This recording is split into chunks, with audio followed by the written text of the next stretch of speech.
The Catholic Church, a beacon of faith for over 2 millennia, has witnessed the reign of 266 popes. Each pontiff has left an indelible mark on the Church and the world, shaping the course of history with their teachings, actions, and visions. From the early leaders who solidified the Church's foundations to the modern-day popes, who have grappled with a rapidly changing world, the papacy has constantly evolved while holding steadfast to its core beliefs. The election of a new pope is always a momentous occasion, a time of great anticipation and reflection for Catholics worldwide.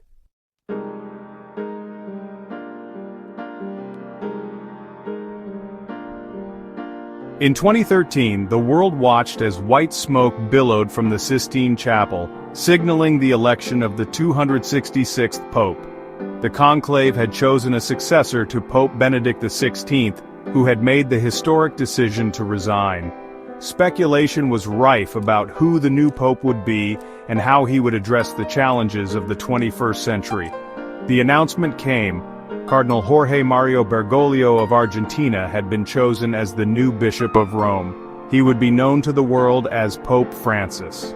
The news sent shockwaves through the Catholic world and beyond. Pope Francis was largely unknown outside of Argentina, marking a significant departure from tradition. He was the first pope from the Americas, the first Jesuit, and the first to take the name Francis, after Saint Francis of Assisi.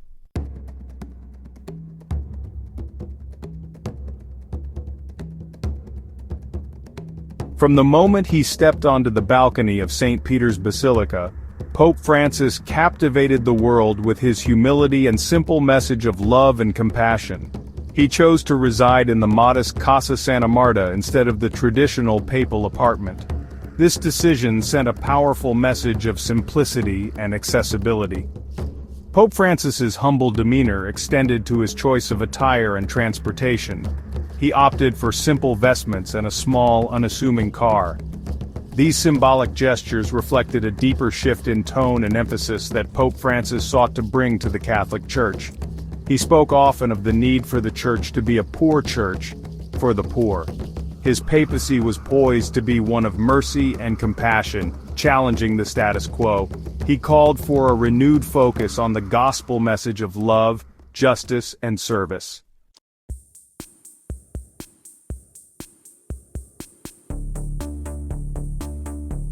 Jorge Mario Bergoglio was born on December 17, 1936 in Buenos Aires, Argentina.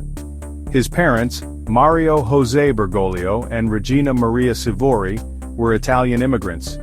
Mario worked as a railway worker, while Regina dedicated her life to raising their 5 children. The Bergoglio family lived a modest life in a working-class neighborhood. Growing up, Jorge was a bright and inquisitive child who enjoyed reading, music, and soccer. His parents, devout Catholics, instilled in him a strong faith and respect for the Church. He attended local public schools, excelling in his studies and developing a love for literature. His passion for language and storytelling would later become evident in his eloquent homilies and speeches. Beyond academics, Jorge was drawn to music and dance, particularly the tango. He often spent evenings listening to tango music or attending local dance halls. His love for tango reflected his connection to the culture and soul of Buenos Aires. As a teenager, Jorge attended a technical school, studying chemistry. His scientific curiosity and analytical mind were evident in his approach to learning. However, he began to feel a different calling, sensing that God had a different path for him.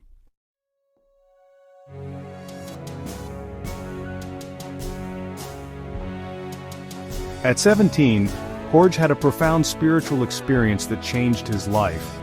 While walking to a friend's house, he felt a strong urge to stop at a nearby church. He was drawn to the confessional, where a priest listened intently to his confession. This encounter left a deep impression on Jorge, awakening a sense of peace and purpose. Inspired, Jorge began to consider a vocation to the priesthood. He shared his thoughts with his supportive parents. In 1958, at 21, Jorge entered the Society of Jesus, known as the Jesuits. The Jesuits are known for their intellectual rigor, missionary zeal, and commitment to social justice. Joining the Jesuits marked Jorge's formal entry into religious life. As a Jesuit novice, George embarked on intense study, prayer, and reflection. He lived in community with other Jesuits, adhering to a strict schedule. He delved into philosophy, theology, and the spiritual exercises of St. Ignatius. His time as a novice was a period of profound transformation. It shaped his worldview, strengthened his faith, and prepared him for a life dedicated to God.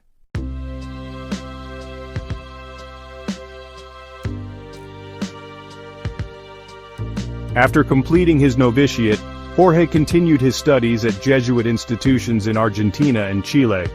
He earned a licentiate in philosophy from the Colegio Máximo San Jose in 1963. He then traveled to Chile to study theology at the Pontifical Catholic University of Chile. His theological studies provided a solid foundation for his future ministry. On December 13, 1969, Jorge Mario Bergoglio was ordained a priest at 33. The ordination ceremony marked the culmination of years of preparation. He celebrated his first Mass at the Basilica of San Jose de Flores. This full-circle moment underscored the significance of the Basilica in his life journey. Following his ordination, Father Bergoglio held various positions within the Jesuit order. He served as a professor of theology at the Colegio Máximo and the Universidad del Salvador. His students described him as a demanding but inspiring teacher. In addition to teaching, Father Bergoglio served as rector of the Colegio Máximo. His leadership style was characterized by humility and accessibility. He led by example, emphasizing prayer, simplicity, and a preferential option for the poor.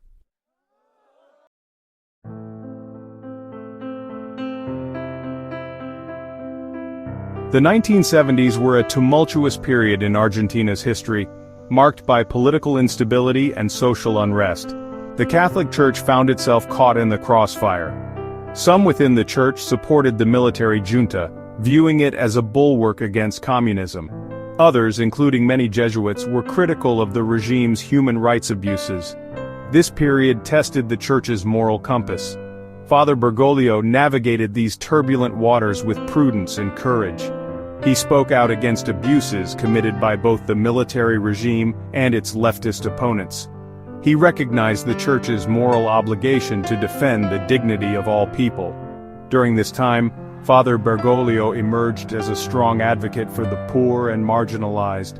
He witnessed the devastating impact of poverty and inequality in Buenos Aires. He believed the Church had a moral imperative to stand with the poor and speak out against injustice. His commitment to social justice would become a defining characteristic of his ministry.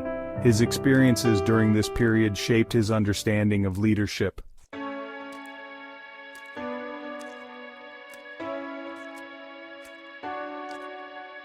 In 1973, at 36, Father Bergoglio was appointed Provincial Superior of the Jesuits in Argentina. This position placed him in charge of all Jesuit communities and activities in the country. As Provincial Superior, he guided the Jesuits through a period of intense political and social upheaval. Despite the challenges, Father Bergoglio led with a steady hand and a clear vision. He emphasized unity, humility, and a renewed focus on the Jesuit charism. He encouraged his fellow Jesuits to be men of prayer and courageous advocates for justice and peace. His leadership style earned him the respect and admiration of his fellow Jesuits. However, his tenure was not without controversies. Some accused him of being too close to the military regime. Despite these challenges, Father Bergoglio emerged with his faith strengthened. He continued to teach, write, and serve the people of Buenos Aires. His experiences during this period deepened his compassion for the poor and marginalized.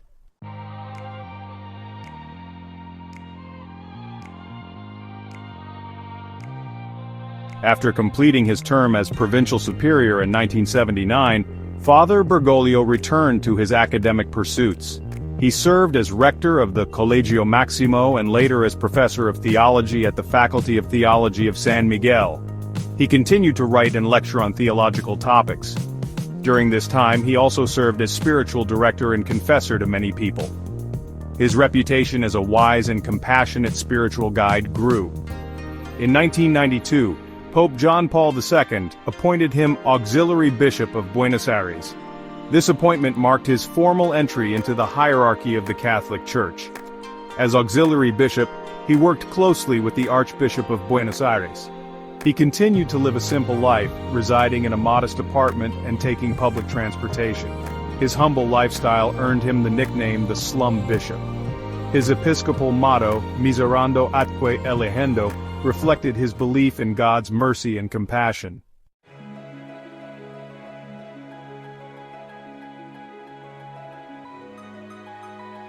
From the moment he stepped onto the world stage as Pope Francis, Jorge Mario Bergoglio signaled a distinct departure from the formality and grandeur often associated with the papacy. His decision to adopt the name Francis, a tribute to Saint Francis of Assisi, the revered saint of poverty and humility, provided a powerful indication of the tone he intended to set for his pontificate. This choice resonated deeply with people worldwide, regardless of their religious beliefs, as it conveyed a message of simplicity, compassion, and a genuine desire to lead in service to others. Pope Francis's commitment to humility was not merely rhetorical, it was evident in his actions and his everyday life. He chose to reside in the Casa Santa Marta, a modest guest house within the Vatican walls, rather than the opulent papal apartments in the Apostolic Palace. This decision sent a clear message that he wished to live simply among his fellow clergy, rather than in isolated grandeur. His choice to forego the traditional papal limousine in favor of a small, unassuming car further emphasized his desire to remain grounded and accessible to the people he served. Pope Francis's interactions with people, both within the Vatican and during his public appearances, reflected his genuine warmth, his deep empathy, and his ability to connect with individuals from all walks of life. He embraced informality, often greeting visitors with a warm embrace, a gentle touch, or a playful joke. His homilies and speeches were characterized by their simplicity, their directness, and their focus on the concrete realities of people's lives. He spoke often of the importance of mercy, forgiveness, and compassion, urging people to see the face of Christ in the poor, the suffering, and the marginalized. His gestures, often spontaneous and unscripted, spoke volumes about his character. He was known to make surprise phone calls to ordinary people who had written to him, offering words of comfort, encouragement, or simply a listening ear. He washed the feet of prisoners, including women and Muslims, during Holy Thursday rituals, a powerful symbol of his belief in the dignity of all people, regardless of their past mistakes or their religious beliefs. His actions consistently demonstrated his belief that the Church should be a field hospital for the wounded, a place of healing, compassion, and hope.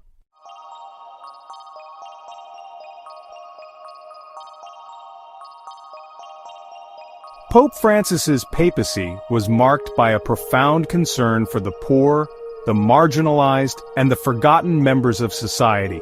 He spoke out forcefully against the injustices of poverty, inequality, and social exclusion, challenging the global community to address the root causes of these problems and to create a more just and equitable world. His papacy coincided with a period of increasing economic inequality, forced migration, and environmental degradation, and he used his platform to amplify the voices of those who were most affected by these global challenges.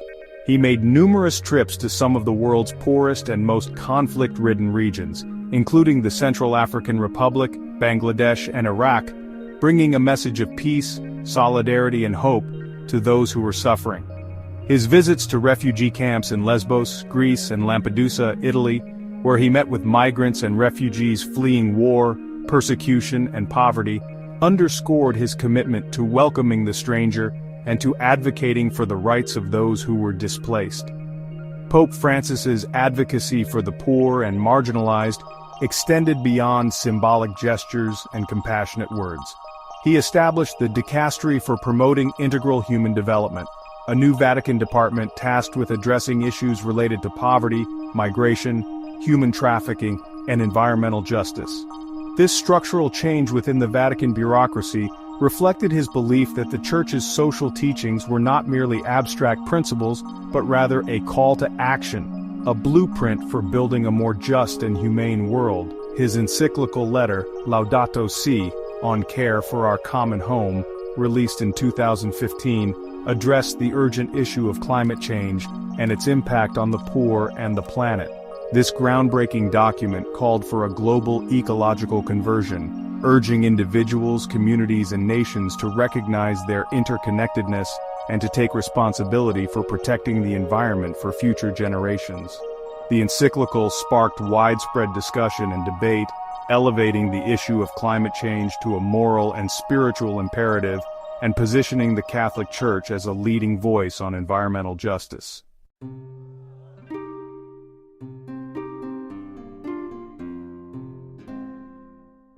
Pope Francis's commitment to dialogue and reconciliation extended beyond the Catholic Church, reaching out to people of different faiths, cultures, and beliefs. He engaged in interreligious dialogue with leaders from various Christian denominations, as well as with representatives from other world religions, including Islam, Judaism, Buddhism, and Hinduism. His efforts to build bridges of understanding and respect between different faith communities were particularly significant in a world increasingly marked by religious intolerance and conflict. He made historic visits to countries with predominantly Muslim populations, including Turkey, Egypt, and the United Arab Emirates, where he met with religious leaders, visited mosques, and participated in interfaith events. His joint declaration with the Grand Imam of Al-Azhar, Ahmed El-Tayeb, in Abu Dhabi in 2019, was a landmark document that called for peace, mutual understanding, and the rejection of all forms of violence and discrimination based on religion. Pope Francis also reached out to the secular world, engaging in dialogue with political leaders, academics, artists, and intellectuals. He addressed the United States Congress in 2015, becoming the first pope to do so, delivering a powerful speech that touched on issues such as immigration, climate change, and the death penalty. He met with world leaders such as Barack Obama, Vladimir Putin, and Angela Merkel, using these opportunities to advocate for peace, justice, and the common good. His willingness to engage with those who held different views, both within and outside the Church, reflected his belief in the power of dialogue to foster understanding, build relationships, and promote peace. He recognized that the world faced complex challenges that could only be addressed through collaboration and cooperation, and he sought to position the Catholic Church as a bridge builder, a facilitator of dialogue, and a champion of human dignity and the common good.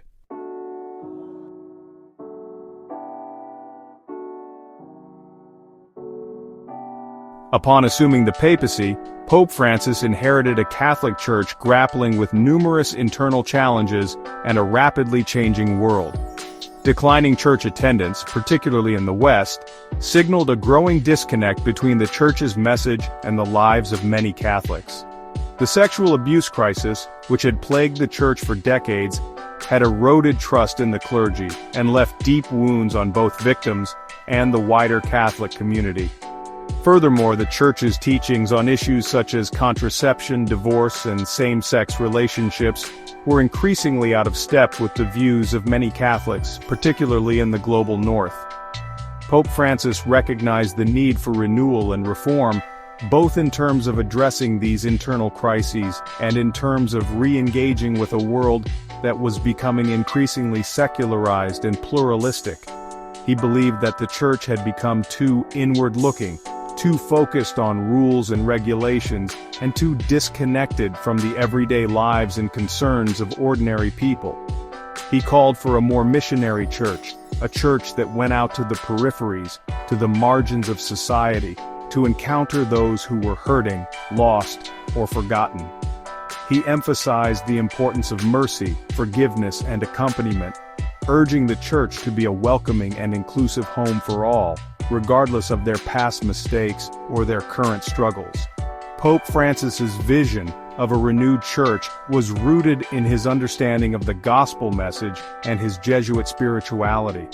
He believed that the Church's primary mission was to proclaim the good news of God's love for all people, and that this message should be lived out in concrete acts of love, service, and compassion. He drew inspiration from the life and teachings of Saint Francis of Assisi, who renounced a life of privilege to embrace poverty and to serve the poor and marginalized.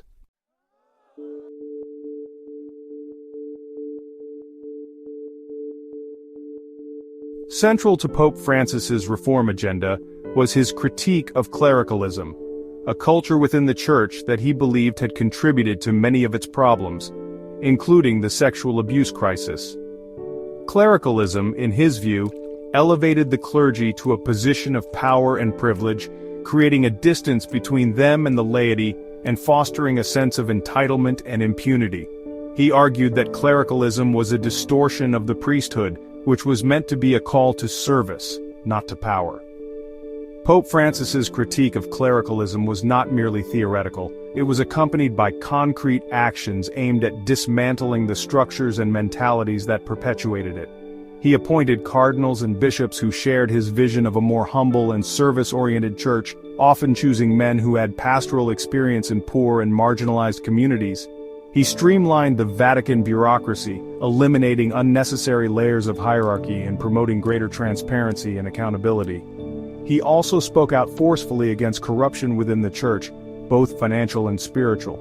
He condemned the pursuit of wealth and power, urging church leaders to live simply and to use the Church's resources to serve the poor and needy. He challenged the culture of secrecy and cover-up that had allowed the sexual abuse crisis to fester for so long, calling for greater transparency and accountability in the Church's handling of these cases.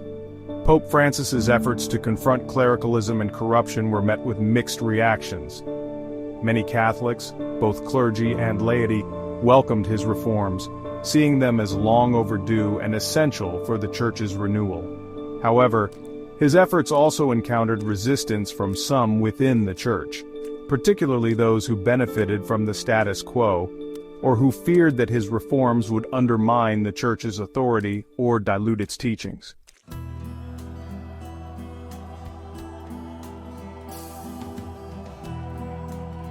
One of the most significant initiatives of Pope Francis's papacy was his decision to convene 2 synods of bishops on the family, one in 2014 and another in 2015.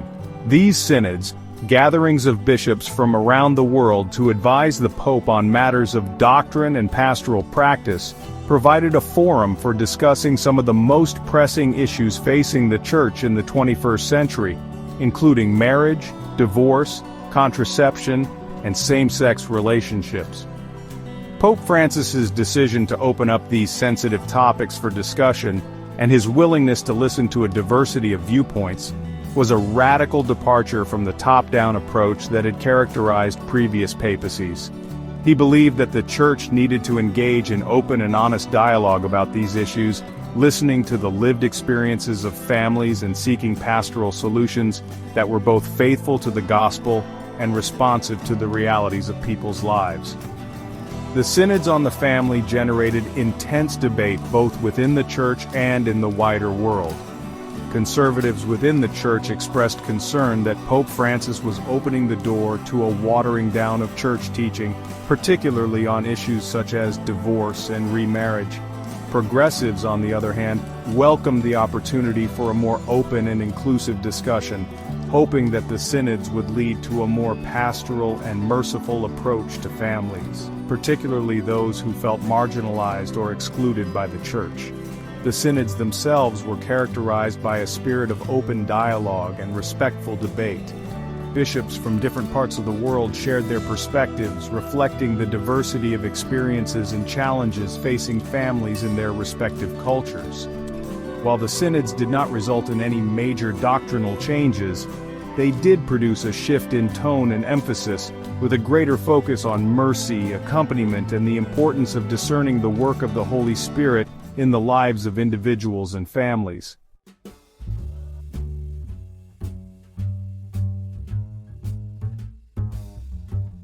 Pope Francis's reform agenda, while widely praised by many Catholics and non-Catholics alike, also faced significant resistance from some quarters. Traditionalist Catholics, who tended to hold a more rigid and hierarchical view of the Church and its teachings, expressed concern that Pope Francis was departing from established doctrine and undermining the Church's authority.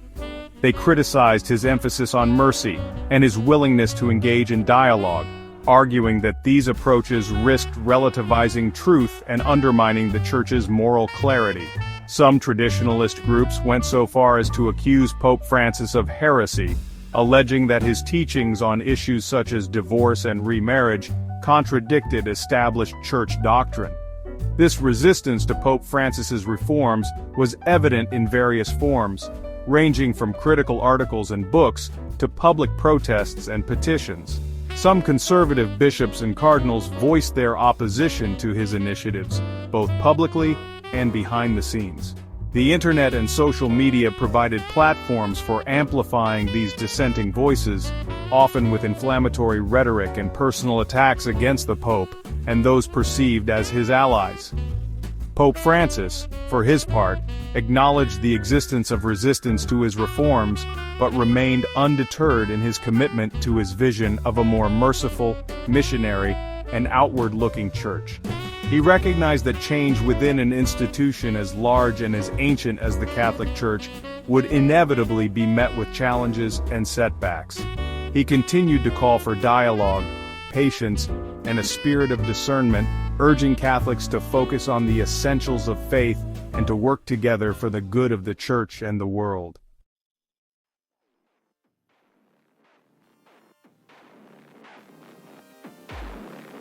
The sexual abuse crisis within the Catholic Church cast a long shadow over Pope Francis's papacy, presenting him with one of the most profound and intractable challenges of his pontificate. This crisis, which had been simmering for decades before erupting into public view in the early 21st century, revealed a deeply disturbing pattern of abuse, cover-up, and systemic failure within the Church. The sheer scale of the abuse, the vulnerability of the victims, many of whom were children at the time of their abuse, and the institutional betrayal they experienced shook the Catholic Church to its core. The crisis had a devastating impact on the Church's moral authority, eroding trust in the clergy and leaving many Catholics feeling angry, betrayed, and disillusioned. Victims of abuse spoke out courageously, often at great personal cost, sharing their stories of pain, suffering, and the long-lasting trauma they had endured. Their testimonies exposed a culture of secrecy and self-protection within the Church, where the reputation of the institution and the protection of alleged abusers often took precedence over the safety and well-being of children and vulnerable adults. Pope Francis, from the outset of his papacy, recognized the gravity of the crisis and the urgent need for the Church to address it with both compassion and accountability. He acknowledged the Church's failings, expressing shame, sorrow, and a firm commitment to seeking forgiveness and pursuing justice for the victims. He understood that words alone were not enough. Concrete actions were needed to address the systemic issues that had allowed the abuse to occur and to prevent it from happening again. The sexual abuse crisis presented Pope Francis with a multifaceted challenge, requiring him to navigate complex legal, moral, and pastoral issues. He faced pressure from victims groups, advocacy organizations, and many within the Church to hold abusers accountable, to provide support and healing for victims, and to implement reforms that would prevent future abuse. He also faced resistance from some within the Church, who downplayed the severity of the crisis, defended the Church's handling of past cases, or resisted calls for greater transparency and accountability.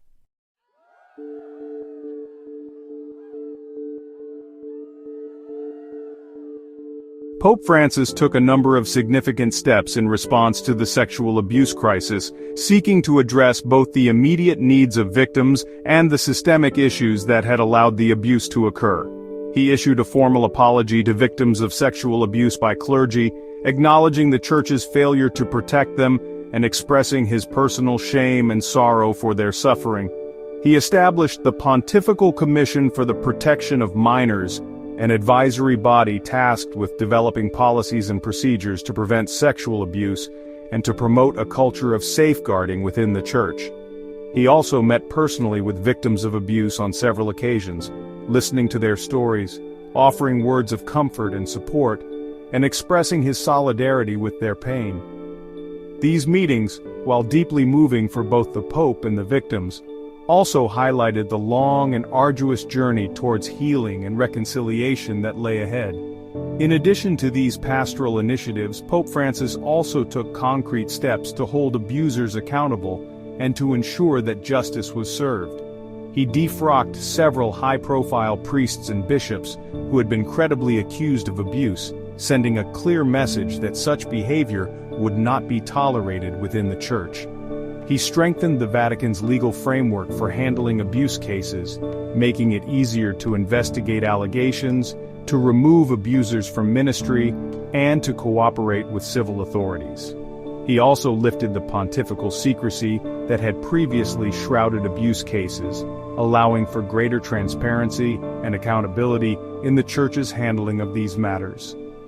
These actions, while welcomed by many, also sparked backlash from some within the Church who felt that Pope Francis was moving too quickly or that he was caving to pressure from secular society.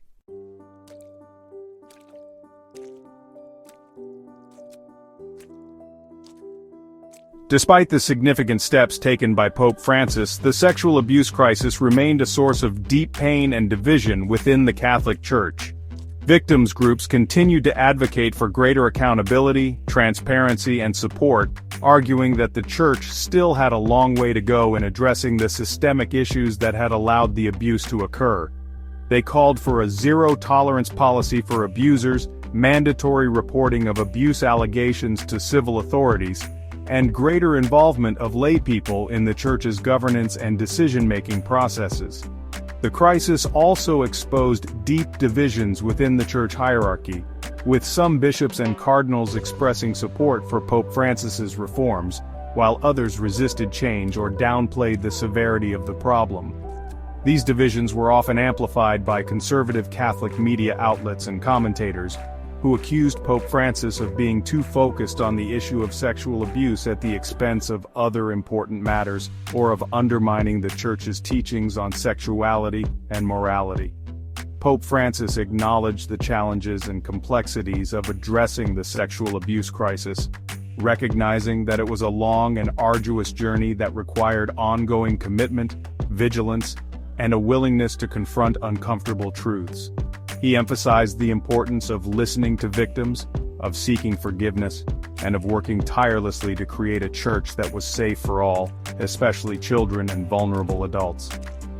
The sexual abuse crisis, while a source of immense pain and scandal for the Catholic Church, also served as a catalyst for reflection, reform, and a renewed commitment to the gospel message of compassion, healing, and justice.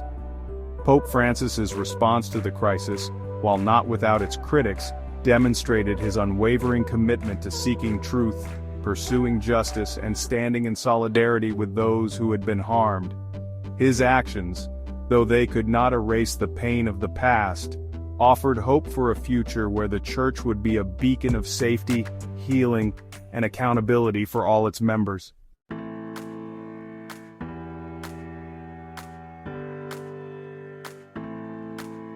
Pope Francis's papacy transcended the confines of the Vatican and the Catholic Church, establishing him as a global moral voice, a champion of the marginalized, and a tireless advocate for peace, justice, and environmental stewardship. His message of compassion, humility, and solidarity resonated far beyond the walls of the Church, captivating the hearts and minds of people of all faiths and backgrounds. His willingness to speak truth to power, to challenge indifference and injustice, and to embrace those on the peripheries of society, made him a truly global pastor, a shepherd who extended his care and concern to the entire human family. From the moment he assumed the papacy, Pope Francis embarked on a series of international trips that took him to some of the world's most troubled and marginalized regions. He visited refugee camps in Greece and Italy, bringing a message of hope and solidarity to those fleeing war, persecution, and poverty. He traveled to the Central African Republic, a country torn apart by civil war, to call for peace and reconciliation. He visited Myanmar and Bangladesh, where he met with Rohingya refugees who had fled violence and persecution in their homeland. These trips were not merely symbolic gestures. They were tangible expressions of Pope Francis's belief in the importance of encounter, of listening to the stories of those who were suffering, and of showing solidarity with those on the margins of society. His presence in these places of conflict and hardship brought comfort and hope to those who were struggling, while his words challenged the international community to do more to address the root causes of poverty, violence, and displacement. Pope Francis's global ministry was not limited to his travels. He used his platform as the leader of the Catholic Church to speak out on a wide range of issues of global concern, including climate change, economic inequality, nuclear proliferation, and the persecution of religious minorities. He addressed the United Nations General Assembly in 2015, delivering a powerful speech that called for a renewed commitment to multilateralism, peace-building, and the protection of human dignity. He engaged in dialogue with world leaders from all corners of the globe, urging them to work together to address common challenges and to build a more just and peaceful world.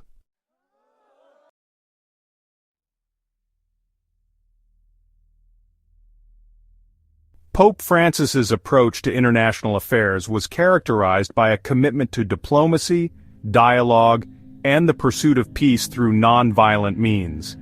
He believed that dialogue, even with those holding opposing views, was essential for building understanding, fostering reconciliation, and finding common ground. He rejected the use of force or coercion in international relations, advocating instead for a diplomacy of encounter based on mutual respect, empathy, and a willingness to listen to the perspectives of others. One of the most significant examples of Pope Francis's diplomatic efforts was his role in mediating a rapprochement between the United States and Cuba. In 2014, after decades of estrangement, the two countries announced that they would be re-establishing diplomatic relations, a breakthrough that was facilitated in part by Pope Francis's behind-the-scenes diplomacy. He met separately with President Barack Obama and President Raúl Castro, urging them to put aside their differences and to work towards a more constructive relationship. Pope Francis's commitment to dialogue extended beyond the realm of international diplomacy. He engaged in interreligious dialogue with leaders from various Christian denominations, as well as with representatives from other world religions, including Islam, Judaism, Buddhism, and Hinduism. His efforts to build bridges of understanding and respect between different faith communities were particularly significant in a world increasingly marked by religious intolerance and conflict. He made historic visits to countries with predominantly Muslim populations, including Turkey, Egypt, and the United Arab Emirates, where he met with religious leaders, visited mosques, and participated in interfaith events. His joint declaration with the Grand Imam of Al-Azhar, Ahmed El-Tayeb, in Abu Dhabi in 2019, was a landmark document that called for peace, mutual understanding, and the rejection of all forms of violence and discrimination based on religion. These efforts underscored Pope Francis's belief that interreligious dialogue was not merely an option, but rather a necessity in a world where religious differences were often exploited to sow division and conflict.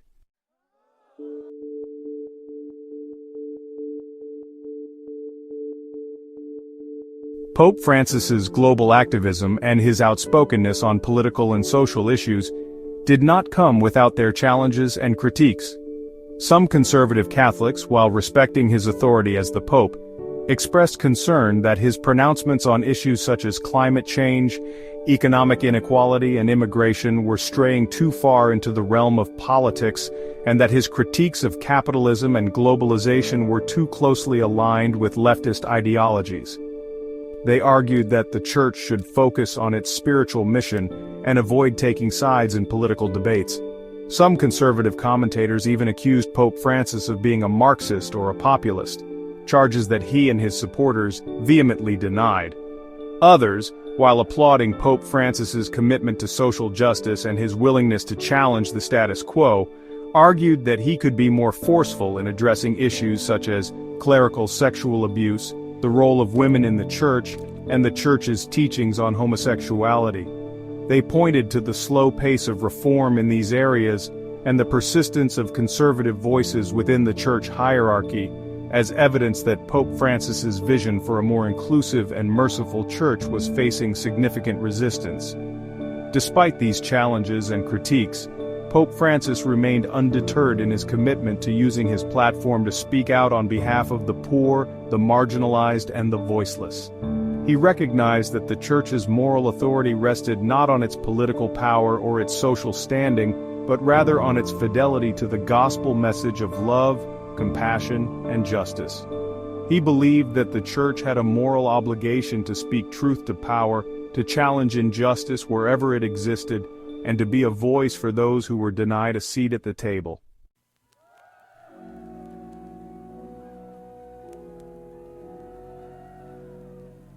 The papacy of Pope Francis, a period of remarkable transformation and enduring challenges, left an indelible mark on the Catholic Church and the world. His humble demeanor, his unwavering commitment to the poor and marginalized, and his tireless advocacy for peace, justice, and environmental stewardship resonated far beyond the walls of the Vatican, captivating the hearts and minds of people of all faiths and backgrounds. He challenged the Church to confront its past failings, to embrace a more synodal and inclusive approach to decision-making, and to renew its commitment to its evangelical mission of proclaiming the gospel message of love, mercy, and compassion to all people. From the moment he stepped onto the balcony of St. Peter's Basilica, Pope Francis signaled his intention to lead a different kind of papacy, one marked by simplicity, humility, and a profound concern for the poor and marginalized. His decision to reside in the Casa Santa Marta, a modest guest house within the Vatican walls rather than the opulent papal apartments, spoke volumes about his desire to remain grounded and accessible to ordinary people. His choice to forego the traditional papal limousine in favor of a small, unassuming car further emphasized his commitment to a more austere and approachable papacy, one that eschewed the trappings of power and privilege. Pope Francis's papacy was characterized by a series of symbolic gestures that spoke volumes about his priorities and his vision for the Church. He washed the feet of prisoners, including women and Muslims, during Holy Thursday rituals, a powerful symbol of his belief in the dignity of all people, regardless of their past mistakes or their religious beliefs. He made numerous trips to some of the world's poorest and most conflict-ridden regions, including the Central African Republic, Bangladesh, and Iraq, bringing a message of peace, solidarity, and hope to those who were suffering. He visited refugee camps in Lesbos, Greece, and Lampedusa, Italy, where he met with migrants and refugees fleeing war, persecution, and poverty, underscoring his commitment to welcoming the stranger and to advocating for the rights of those who were displaced. These gestures, often spontaneous and unscripted, revealed a man of deep compassion, a pastor who was not afraid to get his hands dirty, to go to the peripheries of society, to encounter those who were hurting, lost, or forgotten.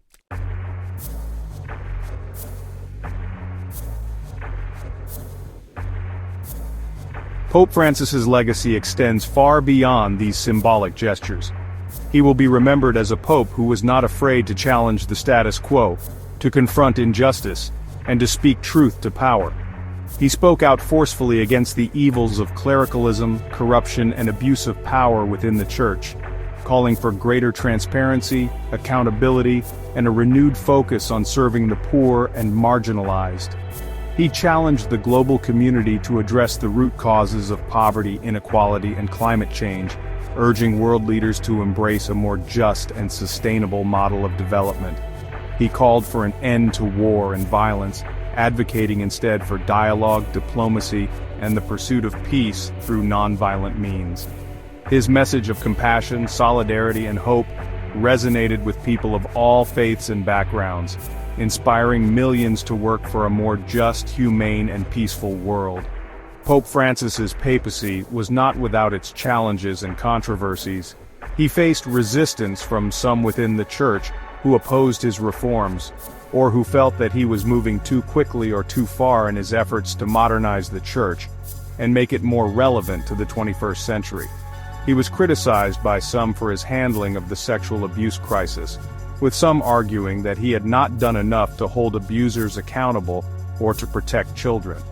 Despite these challenges, Pope Francis remained steadfast in his commitment to his vision of a more merciful, missionary, and outward-looking church, one that was deeply engaged with the world and its problems.